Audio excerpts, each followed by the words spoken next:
Di kesempatan kali ini sebelumnya saya ucapkan bismillahirrahmanirrahim. Assalamualaikum warahmatullahi wabarakatuh.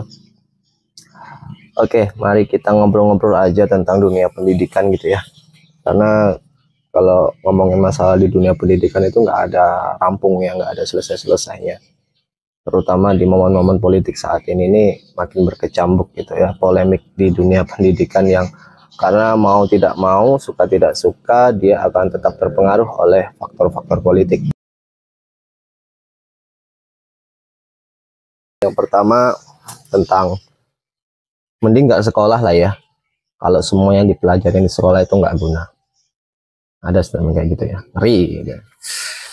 Kemudian di statement kedua sering banget orang ngomong kayak gini,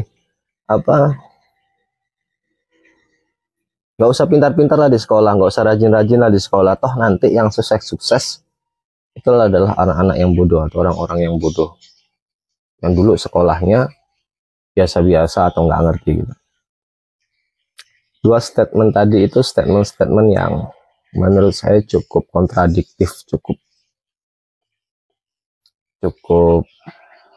mempengaruhi sekali ya. Jadi saya bukan ingin melakukan pembelaan karena saya juga bukan pengacara.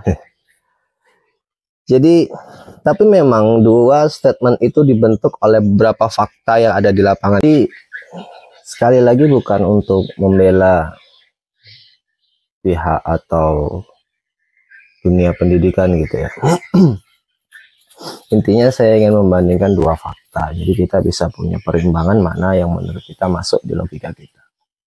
Oke, pertama poin yang ingin saya sampaikan bahwa pendidikan itu saya ibaratkan seperti batu asah. Jadi dia fungsinya mempertajam pisau gitu. Semakin lama berada di dunia pendidikan, maka diharapkan sang anak itu akan semakin pintar. Sama halnya dengan pisau, jadi semakin lama dia diasah, maka harapannya dia semakin tajam. Tapi bukan menutup kemungkinan kemudian ketika pisau itu sudah tajam, pisau itu langsung bisa digunakan oleh koki atau digunakan untuk memotong apa, melakukan apa gitu ya. Karena sekolah atau batu asa itu fungsinya hanya untuk mempertajamkan, bukan untuk mempersiapkan sang pisau itu digunakan. Jadi bisa aja ketika pisau itu udah tajam dia diletakkan, kemudian berkarat, kena hujan, kena panas, kita juga nggak pernah tahu. Jadi bukan tanggung jawabnya batu asah agar pisau itu digunakan. Sama kayak pendidikan, bukan tanggung jawabnya pendidikan atau sekolah atau apapun lembaga pendidik untuk nanti sang anak itu akan jadi sukses atau akan jadi apa atau bekerja di mana. Walaupun ada yang sudah mengembangkan hal tersebut. Kemudian yang kedua,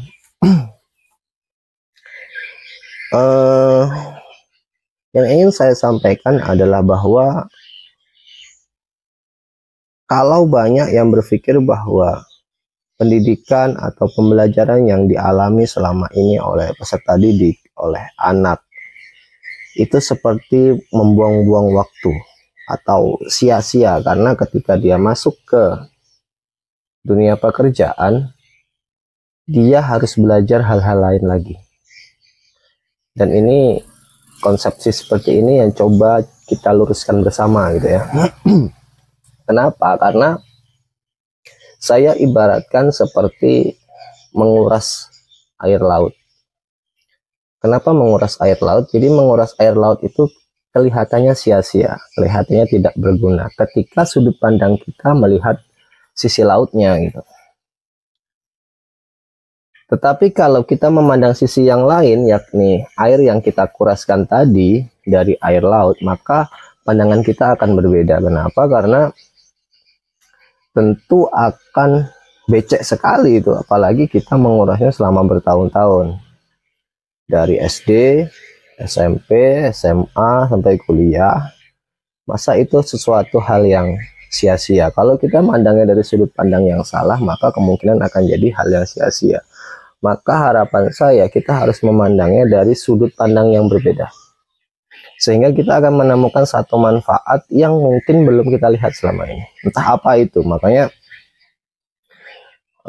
coba berpikir atau coba melihat apa yang sudah kita pelajari, apa yang sudah kita pahami dari sisi yang berbeda. Itu poin keduanya. Kemudian di poin yang ketiga, ini sebenarnya agak berat untuk saya sampaikan, tetapi ini fakta yang ada di lapangan. Dan ini kesalahan kita semua. Dan ini kesalahan kita semua. Jadi kita sebagai orang tua, kita sebagai masyarakat, atau bahkan kita sebagai yang penuntut ilmu, itu ketika sekolah, ketika bersekolah, ketika ingin mengenyam dunia pendidikan, kita hanya atau memfokuskan bahwa apa yang kita lakukan itu hanyalah sebagai formalitas belaka. Diakui atau tidak diakui itu yang terjadi. Kenapa? Sederhananya orang tua itu hanya akan melihat prestasi anak ketika bagi rapot. Benar atau tidak? Selama proses sebelum bagi rapot itu, selama pembelajaran kesehariannya jarang dipantau. Atau mungkin adalah satu atau dua orang tua yang memantau. Tetapi secara keseluruhan, orang akan lebih fokus ke pembagian rapot. Dia akan nanya, peringkat berapa? Dapat berapa nilainya? Atau paling enggak, nanti di ending ketika penerimaan ijazah. Berapa nilai ijazahnya? Lulus atau tidak? Dan lain sebagainya.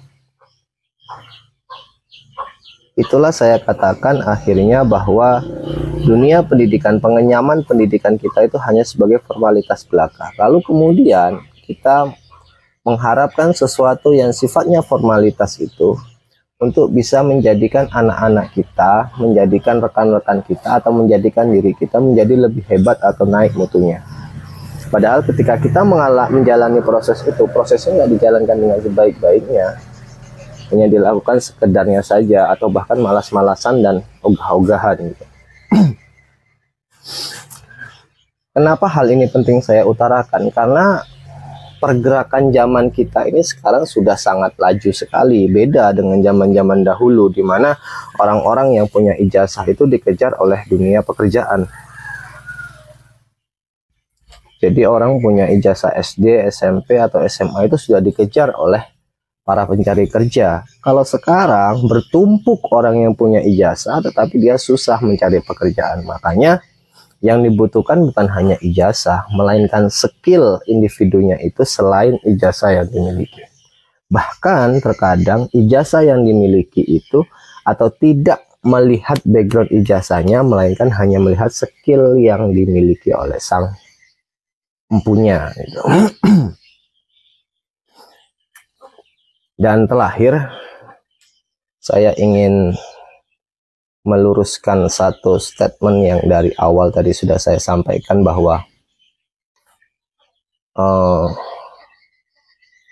banyak orang yang mengatakan bahwa buat apa kita pintar-pintar atau buat apa kita rajin-rajin di sekolah, toh nanti ketika di dunia pekerjaan, di dunia nyatanya ternyata kita banyak sekali orang-orang yang awalnya di sekolahnya bodoh, ternyata dia malah jadi orang yang hebat, malah jadi orang yang sukses. Saya bukan ingin menyalahkan statement ini, dan mungkin secara fakta itu benar, tetapi dari sudut pandang mungkin agak berbeda, atau nggak bisa dikatakan benar 100%.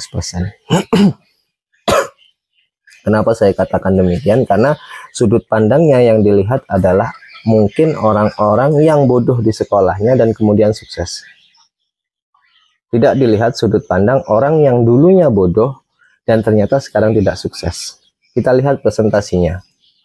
Banyakan yang mana? Yang dulunya sekolahnya bodoh atau yang dulunya tidak sekolah, sekarang dilihat di usia dewasanya dia sukses atau tidak. Kita lihat banyakan yang sukses atau banyak yang tidak. Dibandingkan dengan orang-orang yang sekolah, orang-orang yang pintar di sekolahnya, sekarang di usia dewasa, dia lebih berhasil atau tidak. Kita lihat presentasi hasilnya. Mungkin hanya itu. Terima kasih.